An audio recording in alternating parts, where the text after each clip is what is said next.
yung tawagin natin siyang fugitive for this moment, parang hindi pa po siya masyadong appropriate. Bigyan po natin ng pagkakataon siya na mag-appear sa Huwebes.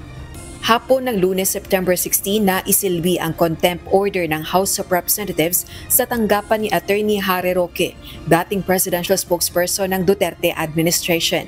Ito ang ikalawang contempt citation ng House Quadruple Committee laban kay Roque dahil sa pagpalyang isumite ang financial statements kaugnay ng kanyang korporasyong hinihinalang may kaugnayan sa illegal pogos. Bagaman sinabi ni Congressman Dan Fernandez na hindi pa akmang tawaging pugante si Roque, hinamon nito ang abogado na humarap sa pagdinig.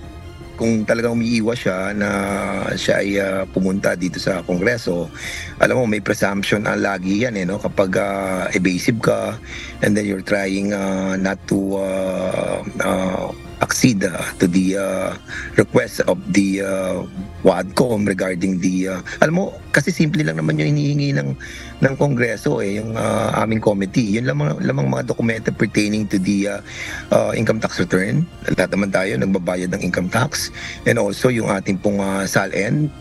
Ayon naman kay House Committee on Dangerous Drugs Chairperson na si Surigao del Norte 2nd District Representative Robert Ace Barbers, kung naniniwala si Roque sa transparency at accountability, dapat nitong harapin ang komite at linisin ang kanyang pangalan.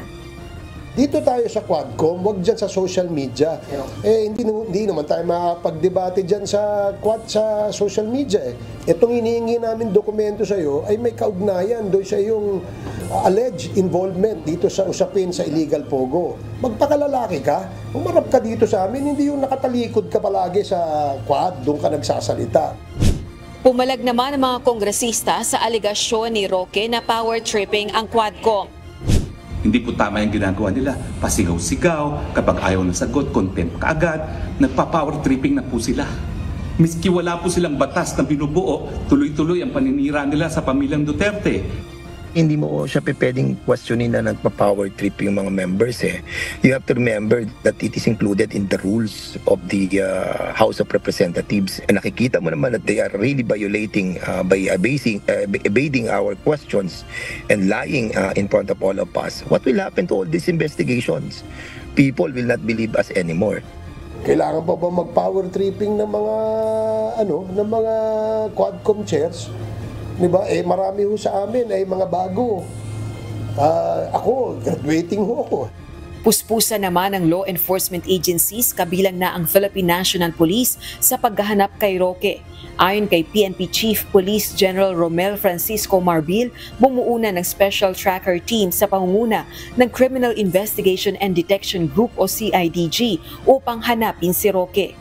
Yun po ang hinahanap po natin. No? We cannot promise, but all effort po ng ginagawa po ng all law enforcement, not only the Philippine National Police, but all law enforcement po ang tumutulong po sa paghanap po nito. Sa Huwebes, September 19, isasagawa ang ika-6 na public hearing ng Quadcom kung saan tatalakayin ang issue ng illegal pogos. Rosa Licoz, UNTV News and Rescue. Diyos ang aming sandigan, serbisyo publiko ang aming pinahahalagahan.